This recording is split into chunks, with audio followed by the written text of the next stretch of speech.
No 21, também mostrar por que essa função não é contínua em A igual a zero. Ou seja, o que está sendo ferido aqui na definição de limite de f de x quando x tende a zero, já vamos colocar aqui, ó, igual a f de zero.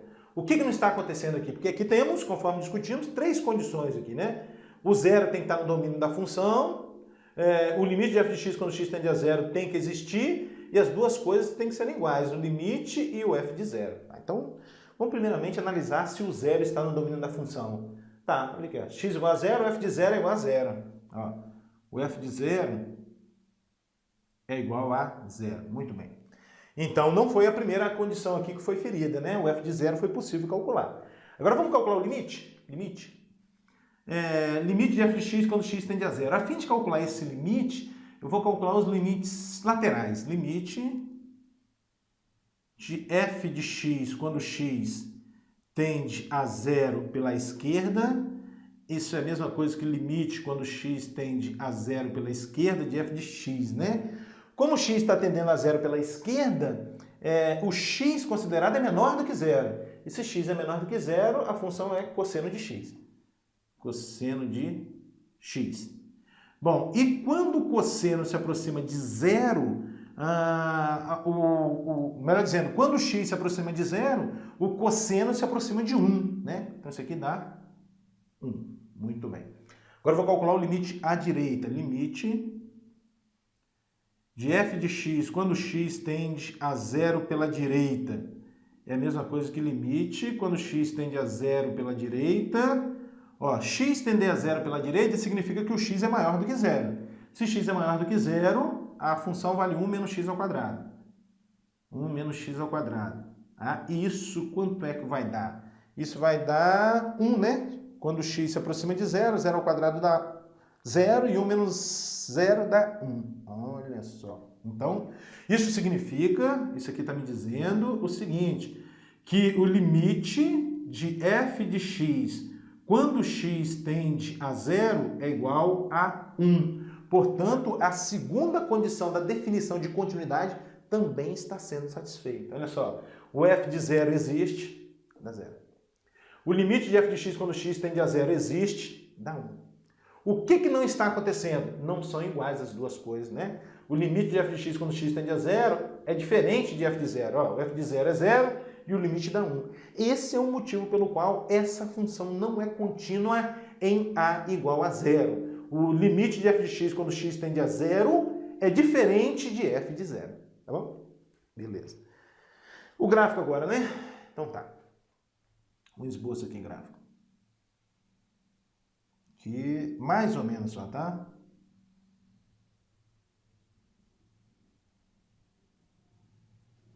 Bom, então vai ser cosseno de x se x for menor do que zero, né? Então aqui vai estar o 1, aqui menos π, aqui menos π sobre 2, mais ou menos, tá, pessoal?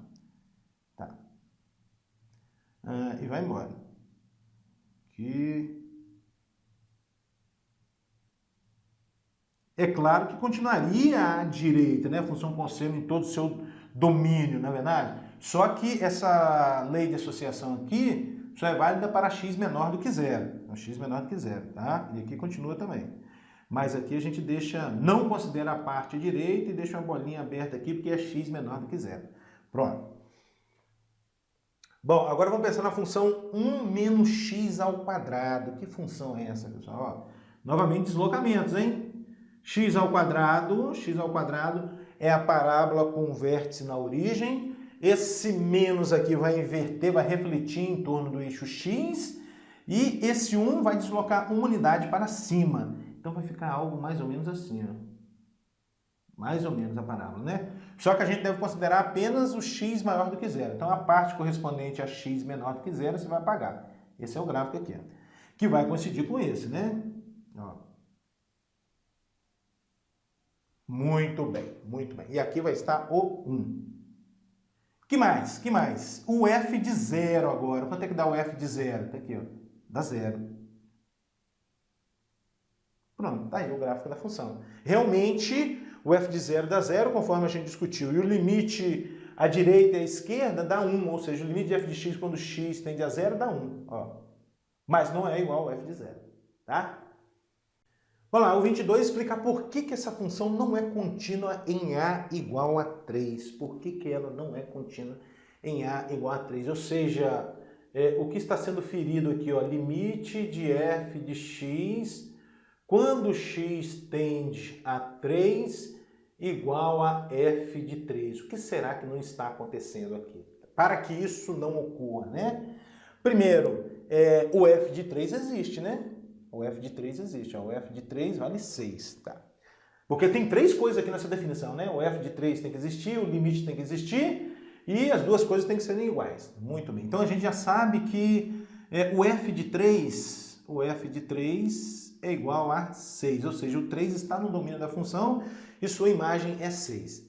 Bom, agora eu vou pensar no limite, né? Então vamos calcular um limite. Limite de f de x quando x tende a 3. Isso é a mesma coisa que limite de f de x, quem é? Ó, quando x tende a 3, x não é 3. O x é diferente de 3. Então você olha para essa lei de associação aqui, ó. 2x ao quadrado menos 5x menos 3 sobre x menos 3. Quando x tende a 3. E aí a gente vai obter uma indeterminação, né? Se você substituir o x por 3 aqui no numerador, você vai obter 0, e no denominador também. Você vai ter o 0 sobre 0. O que fazer mesmo numa situação como essa? Porque você não pode aplicar a propriedade dos limites aqui, né? Limite do quociente ao quociente do limite, desde que o limite do denominador seja diferente de 0. Não é o que está acontecendo, né? Bom, qual é a ideia? Obter uma outra expressão equivalente a essa, de tal forma que seja possível substituir o x por 3 e realizar a operação. Essa é a ideia. De maneira que essa indeterminação aí vai embora, né? O 0 sobre 0 vai embora. Como é que a gente faz isso? Assim, ó, olhando para a seguinte equação do segundo grau. 2x ao quadrado, vou fatorar o numerador. 2x ao quadrado menos 5x menos 3 igual a 0. É olhar para essa equação do segundo grau e usar a forma fatorada. Toda equação do segundo grau com raízes x1 e x2 pode ser fatorada na forma a que multiplica x menos x1, que multiplica x menos x2 igual a 0. Onde a é o coeficiente de x ao quadrado, x1 e x2 são as raízes. Toda equação do segundo grau de raízes x1 e x2 pode ser fatorada dessa forma. Bom, então conforme você está observando, eu preciso das raízes x1 e x2. Então vamos calcular através da fórmula de Bhaskara. Então vamos lá, aplicando a fórmula de Bhaskara, a gente obtém x é igual a menos b, o b é menos 5, com menos da fórmula mais 5, mais ou menos raiz quadrada de b ao quadrado, menos 5 ao quadrado dá 25, depois menos 4 vezes 2 dá menos 8 vezes menos 3, mais 24. Isso tudo sobre 2a. O a é 2 e 2 vezes 2, 4. Primeira raiz, já vou calcular a primeira raiz. Vai ser 5 mais 25 mais 24 dá 49. Raiz quadrada de 49, 7. Sobre 4.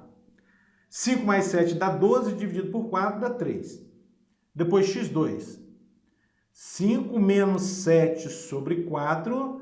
que vai dar menos 2 sobre 4, que dá para simplificar ainda por 2, menos 1 meio. Menos 1 meio.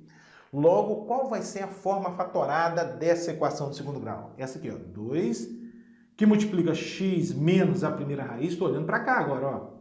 A que é 2, x menos a primeira raiz, que é 3, que multiplica x menos a segunda raiz, que é menos meio. Então, x mais meio igual a 0. E ainda você pode melhorar um pouquinho mais, você pode pegar esse 2 e fazer distributivo aqui nesse parênteses a fim de sumir com essa fração. E aí você obtém x menos 3 que multiplica 2x mais 1 igual a 0. Ó, 2 vezes x é 2x e 2 vezes meio dá 1. Então essa é a forma fatorada dessa equação de segundo grau e, portanto, a forma fatorada de 2x ao quadrado menos 5x menos 3, aqui, ó, x menos 3 que multiplica 2x mais 1. Então isso é limite... Quando x tende a 3, de quem? De x menos 3, que multiplica 2x mais 1. Isso tudo sobre x menos 3. Pronto. Vamos apagar isso aqui agora. x menos 3 com x menos 3 você pode simplificar. Sobra limite, quando x tende a 3, de 2x mais 1. De 2x mais 1. Quanto é que vai dar isso? 2x mais 1 é um polinômio, já discutimos que limite de um polinômio quando x tende a A é p de A, ou seja, é pegar o x aqui e substituir por 3.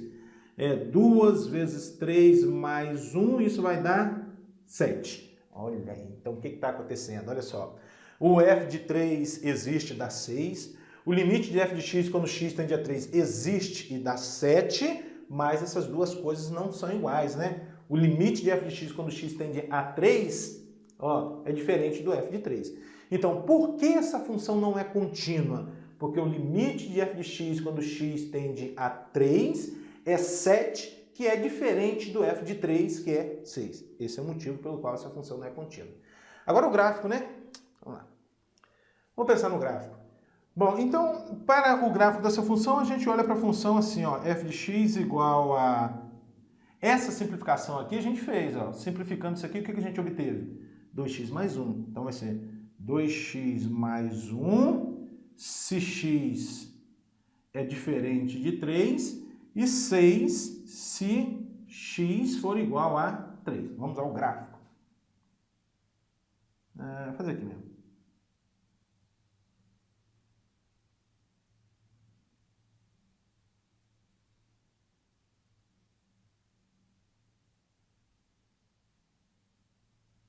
Tá? O problema está aqui no 3, né? Se x é 3, aqui vai ficar 2 vezes 3, 6 mais 1, 7, o limite é 7, nós já tínhamos discutido isso. E se x for 0? Se x for 0, aqui vai dar 1, né? Mais ou menos aqui assim. Então o gráfico é esse, ó.